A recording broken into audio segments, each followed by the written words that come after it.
So, my dear lovely boys and my dear friends, finally Himalayan 452 ಕೈಯಲ್ಲಿದೆ. ಹಂಗೇಂತೇಳಿ purchase ಮಾಡಿದೆ ಅಂತೆಲ್ಲ ತಿಳ್ಕೊಳ್ಬೇಡಿ. ಏನ್ ಕ್ರೇಜಿಯಾಗಿ ಕಾಣಿಸ್ತಿದೆ ಅಂದ್ರೆ ಬೈಕು ಲಿಟ್ರಲಿ ಇದು ಕಾಜಾ ಬ್ರೌನ್ ಅಂತ ಹೇಳೋ ಒಂದು ಕಲರ್ ಆಯ್ತಾ. ಸೊ ಸ್ಪೆಸಿಫಿಕೇಶನ್ಸ್ ಬಗ್ಗೆ ಮೋಸ್ಟ್ ಆಫ್ ಇಟ್ ಪ್ರೀವಿಯಸ್ ವಿಡಿಯೋದಲ್ಲಿ ಹೇಳಿದ್ದೀನಿ, ಬಟ್ ಇಷ್ಟು ಡೈರೆಕ್ಟ್ ಆಗಿ ಫೈನಲಿ ಕೈಗೆ ಸಿಕ್ಕಿದೆ. ಟೆಂಪರರಿ ರಿಜಿಸ್ಟರ್ಡ್ ಇವತ್ತು ಕೊಡುಗೆಗೆ ಬಂದಿದೆ ಅಂಡ್ ಆಲ್ರೆಡಿ ನನ್ನ ಕೈಗೆ ಸಿಕ್ಕಾಗಿದೆ. ಅಂಡ್ ನನ್ನ ವಾಯ್ಸ್ ಏನಾಗಿದೆ ಅಂತ ಕೇಳಿದ್ರೆ, ಶೀತ ಬಂದು ಈಗಷ್ಟೇ ವಾಸಿ ಆಯ್ತಾ ಇದೆ, ಐ ಮೀನ್ ಕ್ಯೂರ್ ಆಯ್ತಾ ಇದೆ. ಸೊ ಸೈಡ್ ಸ್ಟ್ಯಾಂಡ್ ಅಲ್ಲಿ ಹಾಕಿ ನಿಲ್ಸಿದೀನಿ. ಸ್ಟ್ಯಾಂಡ್ ನೋಡಿ ಒಳ್ಳೆ ಹಾರ ಇದ್ದಂಗಿದೆ. ಸೊ ಸ್ಪೆಕ್ಸ್ ಬಗ್ಗೆ ಮಾತಾಡಂಗಿದ್ರೆ 452cc Sherpa engine, 40 Nm torque, 40 bhp engine. So basically ನೋಡಕ್ಕೆ ಹಿಂಗ್ ಕಾಣುತ್ತೆ ಆಲ್ ಓವರ್ ಆಗಿ. ಕಿಕ್ ಸ್ಟಾರ್ಟ್ ಇಲ್ಲ, ಬಟ್ ಕಿಕ್ಕಿಂಗ್ ಲುಕ್ ಇದೆ ಮಾತ್ರ. ನಾನು ಬೈಕ್ ನ ಶೋರೂಮ್ ಇಂದ ಕೆಳಗಡೆ ಟೆಸ್ಟ್ ರೈಡಿಗೆ ಅಂತ ಇಳಿಸ್ದಂಗೆ ಆಕ್ಚುಲಿ ಹುಡುಗರು ಕೇಳಕ್ ಸ್ಟಾರ್ಟ್ ಮಾಡಿದ್ರು ಸುತ್ತಮುತ್ತ ಇದ್ದವರು, ಯಾವ ಗಾಡಿ ಬ್ರೋ, ಏನ್ ಲಿಮಿಟೆಡ್ ಎಡಿಷನ್ ಏನ್ ಕತೆ ಅಂತೆಲ್ಲ. ಸೊ ನೋಡಿ ಹಿಂಗ್ ಕಾಣುತ್ತೆ ಆಕ್ಚುಲ್ ಆಗಿ. ಏನ್ ಅಲ್ಟಿ ಆಗಿದೆ ಅಲ್ಲ, ಅಪ್ಪ ದೇವ್ರೆ, ಯೂಸ್ ಆಗಿದೆ ಮಾತ್ರ. ಸೀರಿಯಸ್ಲಿ ನನಗೆ ಎಕ್ಸ್ಪ್ರೆಸ್ ಮಾಡ್ಕೊಳಕಾಯ್ತಿಲ್ಲ. ಒಂದ್ ಕಡೆಯಿಂದ ಉಸಿರು ಬೇರೆ ಕೋಲ್ಡ್ ಆಗಿ, ನೋಸ್ ಎಲ್ಲ ಬ್ಲಾಕ್ ಅಲ್ಲ, ಉಸಿರು ತಗೊಳಕ್ ಕಷ್ಟ ಆಯ್ತಿದೆ. ಲಿಟ್ರಲಿ ಅಷ್ಟು ಸಕ್ಕದಾಗಿದೆ ಮಾತ್ರ ವೆಹಿಕಲ್, ಇದು ಮಾತಾಡಂಗೆ ಇಲ್ಲ. ಅಂಡ್ ನಂಗೆ ಈ ಕಲರ್ ಪರ್ಸನಲ್ ಆಗಿ ಇದು ಸಹ ತುಂಬಾನೇ ಇಷ್ಟ ಆಯ್ತು. ಅಂಡ್ ಕ್ಲಸ್ಟರ್ ಎಲ್ಲ ತೋರಿಸ್ಬಿಡೋಣ ಬನ್ನಿ. ಇದ್ರದ್ದು ಅರೇಂಜ್ಮೆಂಟ್ಸು ಅದೆಲ್ಲ ನಂಗೆ ಗೊತ್ತಿಲ್ಲ, ಕ್ಲಸ್ಟರ್ ಹಿಂಗ್ ಕಾಣುತ್ತೆ. ಹೋಲಿ ಮೋಲಿ, ಕ್ರೇಜಿ ಅಲ್ವಾ. ನಾನು ಅವತ್ತು ಅಂದ್ರೆ ಅದೇನೋ ದುಬಾಕ್ ವಿಡಿಯೋ ಮಾಡಿದ್ದಲ್ಲ, ಅದರಲ್ಲಿ ನೋಡಿ ಸಿಂಗಲ್ ಮೋನೋಶಾಕ್ ಇರುತ್ತೆ, ಫ್ರಂಟ್ ಅದು ಅಪ್ಸೈಡ್ ಡೌನ್ ಟೆಲಿಸ್ಕೋಪಿಕ್ ಫೋಕ್ ಇರುತ್ತೆ, ಫ್ರಂಟ್ ಅಂಡ್ ಬ್ಯಾಕ್ ABS ಇರುತ್ತೆ, ಜೊತೆಯಲ್ಲಿ ಆಫ್ ರೋಡಿಂಗಿಗೆ ಬಟನ್ಸ್ ಇರುತ್ತೆ, ಕಿಕ್ಕರ್ ಇಲ್ಲ, ರೈಡ್ ಬೈ ವೈರ್ ಆಗಿರುತ್ತೆ ಇದು. ಅಂಡ್ ಟೈರ್ ಬಂದು 140 ಸೈಜ್ ಆಗಿರುತ್ತೆ. ಅಂಡ್ ಹಿಂದೆ ಒಂದು ಕ್ಯಾರಿಯರ್ ಕೊಟ್ಟಿಯಾನೆ. ಫ್ರಂಟ್ ಅಲ್ಲಿ ನೋಡುವಂಗಿದ್ರೆ ಟ್ಯಾಂಕ್ ಗಾರ್ಡ್ ಕೊಟ್ಟಿಯಾನೆ. ಅದ್ರ ಜೊತೆ ಫ್ರಂಟ್ ಹೆಡ್ಲೈಟ್ ಸ್ಪ್ಲಿಟ್ ಹೆಡ್ಲೈಟ್ ಆಗಿರುತ್ತೆ ಈ ತರ. ಇವತ್ತೇ ಪೂಜೆ ಮಾಡಿ ಮೋಸ್ಟ್ಲಿ ನನ್ನ ಕೈ ಕೊಟ್ಟಂಗುಂಟು. ಹಿಂಗೆ ಕೊಟ್ಟುಬಿಟ್ರೆ ಮನೆಗೆ ಎತ್ಕೊಂಡು ಓಡೇ ಬಿಡ್ತೀನಿ, ಹಿಂದೆ ಮುಂದೆ ಯೋಚನೆ ಮಾಡಲ್ಲ. ನನ್ನ ವಾಯ್ಸ್ ಕೇಳಿಸಿದ್ಯಾ ಏನು ಕತೆ ಗೊತ್ತಿಲ್ಲ. ಮ್ಯಾಕ್ಸ್ ಆಯ್ತಾ. ಸೊ ಬನ್ನಿ ಈಗ ಸ್ಟಾರ್ಟ್ ಮಾಡಿ ಒಂದು ರೌಂಡ್ ಹೋಗಿ ಬರೋಣ. ಇದೊಂದೇನೋ ಪ್ರಾಬ್ಲಮ್ ಇದೆ ಅನ್ಸುತ್ತೆ, ನೋಡೋಣ. ಜಾಸ್ತಿ ಓಡಿಲ್ಲಲ್ಲ ಗಾಡಿ, ಸೊ ಸ್ವಲ್ಪ ಏನಾರು ಇದ್ದೇ ಇರುತ್ತೆ. ಸೊ 5 to 6 kilometers ಅಂತ ಕೊಟ್ಟಿದ್ದಾರೆ. ಟರ್ನಿಂಗ್ ರೇಡಿಯಸ್ ಕೂಡ ಚೆನ್ನಾಗಿದೆ. ಆ್ಯಂಡ್ ನನ್ನ 390 ಬರೋಂಗಿದ್ರೆ ಇದರದ್ದು ಏನು ಹೇಳ್ಬೋದು, ಸಸ್ಪೆನ್ಷನ್ ತುಂಬ ಚೆನ್ನಾಗಿದೆ.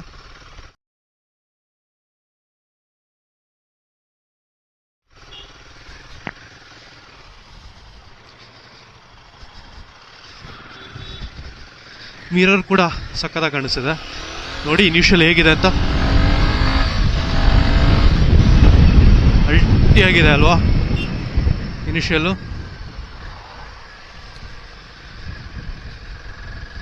ನಂಗಂತ ನೋಡಿ ಅಲ್ಲಿ ತುಂಬ ಚೆನ್ನಾಗಿದೆ ಆ್ಯಕ್ಚುಲಿ. ಸೊ ಈಗ 4th ಗೇರಲ್ಲಿದೆ, ನೋಡೋಣ ಲೋ ಎಂಡ್ ಹೇಗಿದೆ ಪಿಕಪ್ ಅಂತ. ಬ್ರೋ ಸೀರಿಯಸ್ಲಿ ನೋಡಿ ಇಲ್ಲಿ ತಗೊಳುತ್ತೆ, ತೊಂದರೆ ಇಲ್ಲ. ಸ್ವಲ್ಪ ನಾಕಿಂಗ್ ಇದೆ, ಬಟ್ ಓಕೆ ಫೈನ್, ಮ್ಯಾನೇಜಬಲ್ ಆಯ್ತಾ.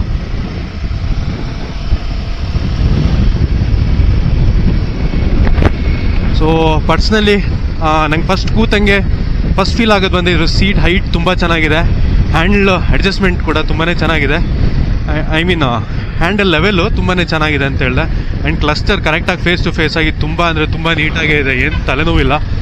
ಆ್ಯಂಡ್ ಇನ್ನೊಂದು ಹೇಳಬೇಕಂದ್ರೆ ಇದ್ರದ್ದು ಬಲ್ಕಿನೆಸ್ ಇದೆ ಅಲ್ಲ, ಬಲ್ಕಿನೆಸ್ ಬಗ್ಗೆ ಮಾತಾಡಲೇಬೇಕು. Because it is not the point that we can forget. So ಇಲ್ಲಿಂದ ವಾಪಸ್ ಹೋಗೋದು, ಒಂಚೂರು ಮುಂದೆ ಹೋಗೋಣ ಬನ್ನಿ. ತುಂಬ ಒಂಥರ ಐ ಕ್ಯಾಚಿಂಗ್ ಬೈಕ್ ಆಯ್ತಾ ಇದು. ಸೊ ಹೋಲಿ ಮೋಲಿ, ಹೆಡ್ಲೈಟ್ ಆನಲ್ಲಿದೆ ಆ್ಯಕ್ಚುಲಿ. ಸೊ ಟ್ಯಾಂಕು ನೋಡಿ ಇಲ್ಲಿ ಹಿಮಾಲಯನ್ ಬ್ರ್ಯಾಂಡಿಂಗು, ಇದೊಂಥರ ಮ್ಯಾಟ್ ಫಿನಿಶ್ ಕ್ಯಾಪು. ನಂಗೆ ಯೂಟರ್ನ್ ತಗೊಳ್ಳೋದೇ ತಲೆ ಬಿಸಿಯಪ್ಪ.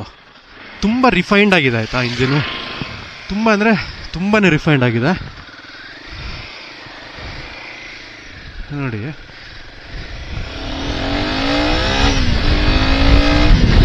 ತುಂಬ ಬ್ರೇಕಿಂಗ್ ಬಗ್ಗೆ ಮಾತಾಡಲಿಲ್ಲ ಅಂತ ಹೇಳಿದರೆ ನಾವು ಬೈಕ್ ಓಡಿಸ್ತಿರೋದೇ ವೇಸ್ಟು, ಅಷ್ಟು ಚೆನ್ನಾಗಿದೆ actually breaking. Very I catchy bike bro. ಬಿಟ್ರು ನಮ್ಮ ಗಾಡಿ ಅಲ್ಲ, ನಮ್ಮ ಗಾಡಿ ಆಗಿರೋ ನುಗ್ಗಿಸ್ತಿದ್ದೆ, ಯಾಕೆ ಸುಮ್ಮನೆ ರಿಸ್ಕು.